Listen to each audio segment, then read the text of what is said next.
నమస్తే. ప్రస్తుతం మనతో పాటు సీనియర్ జర్నలిస్ట్ దాము బాలాజీ ఉన్నారు. ఆయనతో మాట్లాడదాం. నమస్తే సార్. నమస్తే సార్, ప్రస్తుతం డిప్యూటీ సీఎం పవన్ కళ్యాణ్ అప్పుడు చాలా రోజుల క్రితం 30,000 మంది అమ్మాయిలు మిస్ అయ్యారు అని చెప్పేసి ఆరోపించారు.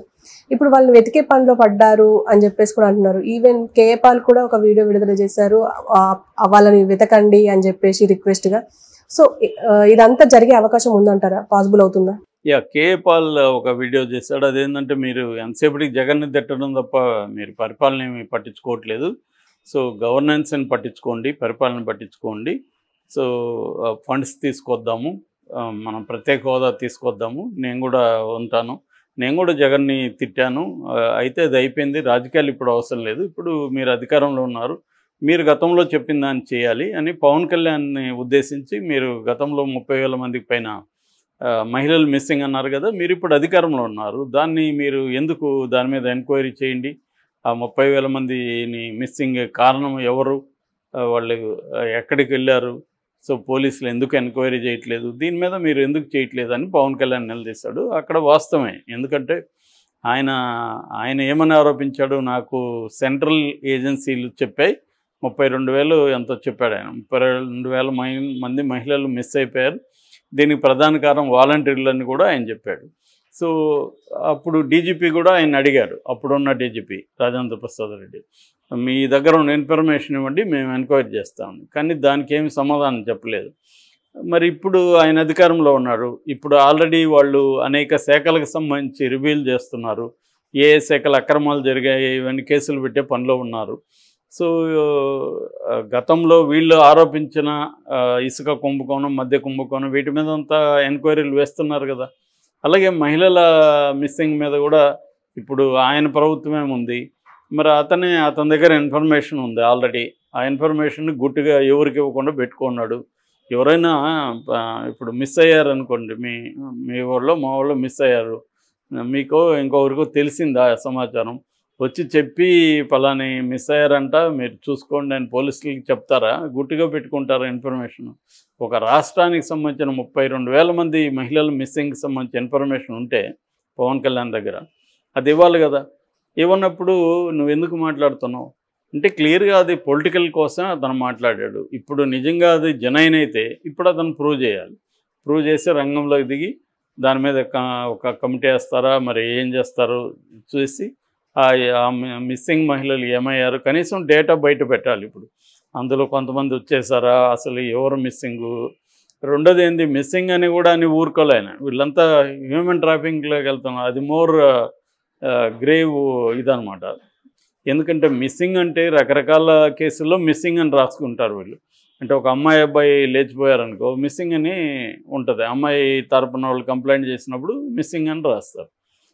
అట్లాగే ఎవడో 2 రోజులు టచ్లో లేడనుకో మిస్సింగ్ అని రాస్తారు. మళ్ళీ వాళ్ళు దాన్ని ఆ డేటా ఇచ్చేటప్పుడు మళ్ళీ వాడు దొరికాడా లేదా, మిస్సింగ్ అనేది క్లియర్ అయిందా లేదా కూడా చూసుకోరు పోలీసులు. ఇదంతా అలా రొటీన్గా మెకానికల్గా డేటా వెళ్ళిపోతూ ఉంటుంది. అందుకని దీని మీద సమగ్ర విచారణ జరిపితే మిస్సింగ్ అనేది తెలుస్తుంది. మామూలుగా మనకి ఎన్సీఆర్బీలో ఈ డేటా అంతా ఉంటుంది, నేషనల్ క్రైమ్ రికార్డ్స్ బ్యూరో. ఎందుకంటే ఎవరి పోలీస్ స్టేషన్ ఎన్సీఆర్బీకి సమాచారాన్ని అందిస్తుంది. వాళ్ళు దాన్ని క్రోడీకరించి ఒక ఆర్గనైజ్ చేసి క్రైటీరియా పెట్టుకొని ఏ క్రైమ్స్లో ఎంత ఏమేమి జరిగింది అనేది క్వాంటిఫైయింగ్ అండ్ క్వాలిఫైయింగ్ ఈ రెండు చేస్తారు. సో అలాగా ఆంధ్రప్రదేశ్ నుంచి ఏమన్నా ఎక్స్ట్రాడినరీగా ఇతర రాష్ట్రాల కంటే ఎక్కువ జరుగుతున్నాయా యావరేజ్లో? నేను ఆ మధ్య కూడా చెప్పాను, ఒక వీడియో దీని మీద సపరేట్ చేశాను. 7-8వ స్థానంలో ఆంధ్రప్రదేశ్ ఉంది మిస్సింగ్ కేసుల్లో. మనకంటే ఆంధ్రప్రదేశ్ కంటే కూడా 7-8 స్టేట్లు ముందున్నాయి. సో అంత మాత్రాన్ని దీన్ని పరిగణించకూడదని కాదు, ఖచ్చితంగా 10 మంది ఉన్నా 20 మంది ఉన్నా మిస్సింగ్ అనేది మిస్సింగే. అందులో హ్యూమన్ ట్రాఫికింగ్ ఎంత జరుగుతుంది అనేది కూడా ఇంపార్టెంట్. ఎందుకంటే అది భయంకరంగా, హ్యూమన్ ట్రాఫికింగ్ అంటే ఎక్కువగా వాళ్ళని కాల్ గర్ల్స్గా మార్చేయడం, బలవంతంగా వ్యభిచారానికి దింపడం, రెండోది ఇతర దేశాలకు అమ్మేయడం, ఇంకా పిల్లలైతే వాళ్ళని బెగ్గర్స్గా మార్చేయడం, ఇలాగా రకరకాలుగా హ్యూమన్ ట్రాఫికింగ్ జరుగుతుంది. ఇంకొంత ఇదైతే వాళ్ళని మెడికల్గా వాళ్ళ ఆర్గాన్స్ని తీసుకొని అమ్మేయడం, ఇవన్నీ కూడా హ్యూమన్ ట్రాకింగ్లో part. That is very severe ఇదన్నమాట. సో అటువంటివి ఉన్నప్పుడు పవన్ కళ్యాణ్ బాధ్యత కదా, అతను ఇప్పుడు ఉప ముఖ్యమంత్రి, అతను దీని మీద ఎంక్వైరీ చేస్తుంటే అడ్డు చెప్పేవాళ్ళు ఎవరున్నారు అతనికి. సో అటువంటివి ఏం పట్టించుకోకుండా అతను కూడా ఏం చేస్తున్నాడంటే గత ప్రభుత్వంలో అవకతవకలు జరిగాయి, దాని మీద మేము తీస్తున్నాము, కేసులు పెట్టే పనిలో ఉన్నాము అనేది ప్రధానంగా ఉంది. సో ఏ ప్రభుత్వం వచ్చినా ఇక్కడ రేవంత్ రెడ్డి కూడా అదే విమర్శలు ఎదుర్కొంటున్నాడు. ఎందుకంటే ఇక్కడ ప్రధానంగా కేసీఆర్ని దెబ్బతీయడం, బీఆర్ఎస్ని దెబ్బతీయడం మీదనే మొత్తం ఆయన ఫోకస్ చేస్తున్నాడు తప్ప తన హామీలు నెరవేర్చడం, రాష్ట్ర అభివృద్ధికి సంబంధించిన నిర్ణయాలు తీసుకోవడం, ఏ శాఖలు ఎలా పనిచేస్తున్నాయో చూసుకోవడం, దాని మీద ఆయన ఫోకస్ పెట్టలేదు. అంటే అడ్మినిస్ట్రేషన్ మీద, సంక్షేమం మీద, అభివృద్ధి మీద, దేని మీద పెట్టలేదు. అక్కడ కూడా ఇప్పుడు చంద్రబాబు కూడా దాని మీద పెట్టాల్సిన అవసరం ఉంది. ఎందుకంటే ఆయనకి ఇంకా ఎక్కడికంటే ఇది రిచ్ స్టేట్, యాక్చువల్గా అది పూర్ స్టేటు, దానికి అప్పులు ఎక్కువ ఉన్నాయి, అక్కడ రాజధాని లేదు, అక్కడికి పోలవరం ఇప్పటివరకు కంప్లీట్ కాలేదు. మరి వాటి మీద ఫోకస్ చేయాలి. ఖచ్చితంగా గత ప్రభుత్వంలో అవకతవకలు ఉంటే వాటి మీద కూడా ఫోకస్ చేయాలి, తప్పు లేదు. కానీ గతంలో తాము ఏ ఆరోపణలు చేశారో ఆ ఆరోపణలు ఖచ్చితంగా ఇవాళ వాటిని ప్రూవ్ చేయాల్సిన అవసరం ఉంటుంది, వీళ్ళ చేతిలో ఉంది. గతంలో కూడా వాళ్ళు అడిగారు, నిజానికి డీజీపీ అడిగారు. డీజీపీకి ఈయన ఇచ్చుండాలి, నిజానికి ఇచ్చుంటే అప్పుడు ఆ ప్రభుత్వాన్ని నిందించుండొచ్చు. నువ్వు నీ దగ్గర ఇన్ఫర్మేషన్ ఉందని చెప్తూ ఇవ్వకపోతే కేంద్ర సంస్థలు మామూలుగా అయితే ఏం చేస్తాయి, రాష్ట్ర హోంశాఖకు చెబుతాయి ఇట్లాంటివి ఏమన్నా జరిగినప్పుడు. సో దాని మీద చర్య తీసుకుంటారు, అదేం చేయలే. అట్లాగే మనకి విశాఖపట్నం దగ్గర షిప్పులో వచ్చిన 25,000 కేజీల గాంజా అని కాదు, మత్తి మందులు దొరికాయి అనేది అప్పుడు వచ్చింది. దాని మీద కూడా తెలుగుదేశం వాళ్ళు ఇది వైసీపీ వాళ్ళే చేశారన్నారు. మరి ఇప్పుడు దాని మీద విచారణ ఎందుకు జరపలేదు ఇప్పటివరకు? హోమ్ మినిస్టర్ దాని సమాచారం తెప్పించుకుంటాము సిబిఐ నుంచే అన్నారు. సో ఇట్లాంటివన్నీ ఏంటంటే రాజకీయంగా వాడుకుంటారు తప్ప నిజంగా లాజికల్ ఎండ్కి తీసుకెళ్లారు, ఇవన్నీ తీసుకొస్తారు.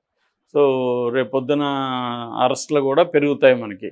ఎప్పుడు వీటి మీద వ్యతిరేకత ప్రజల్లో వస్తుంది అనుకున్నప్పుడు అటుపక్కన అరెస్ట్లో ఇంకోటో చేస్తే డైవర్ట్ అవుతుంది. జగన్ కూడా ఈ డైవర్షన్ పాలిటిక్స్లో చాలా ఆరితేరాడు. ఇప్పుడు ఇంకా చంద్రబాబు ముందు జగన్ దాని ఏమంటారు పిల్లవాడు అనుకోవచ్చు.